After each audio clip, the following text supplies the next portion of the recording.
જામનગર શહેરમાં ward number 6 road રસ્તા પર ખાડા વાહન ચાલકોને હાલાકીનો સામનો કરવો પડે છે। લોકોને આ રસ્તોમાં વાહન તો નથી ચાલી શકતા, પણ લોકોને ચાલીને પણ જવું મુશ્કેલ થાય છે।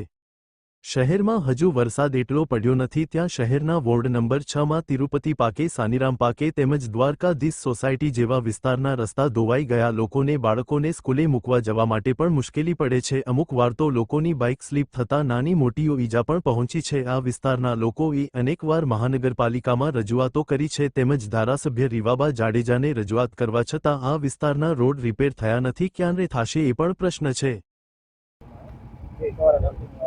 મારું નામ રઘુવીરસિંહ ઝાલા, વોર્ડ નંબર 6 માં તિરુપતિ પાર્ક 2 સોસાયટીમાં બહુ એટલે બહુ ખરાબ હાલતમાં રોડ રસ્તા છે અને ઘણા ટાઈમથી આ રસ્તાના કામ પેન્ડિંગ પડ્યા છે અને પ્રજાના પ્રશ્નનો કોઈ ઉકેલ નથી આવતો। અવારનવાર રજૂઆત કરવા છતાં પણ કોઈ અહીંયા કોર્પોરેટરશ્રી, ધારાસભ્યશ્રી કોઈએ પણ અમારી રજૂઆત સ્વીકારી નથી અને કાંઈ કામ કર્યા નથી। થોડા વરસાદમાં પણ રસ્તા ખરાબ થઈ ગયા છે। કોઈ મંદિરે જઈ શકે, ચાલીને જઈ શકે કે સ્કૂલે જઈ શકે એવી હાલત નથી। તો અમારા પ્રશ્ન અને માંગણી એટલી જ છે કે જલ્દીથી જલ્દી આ રોડ રસ્તાના કામ થાય અને વહેલી તકે અહીંયા પ્રશ્નનો હલ થાય।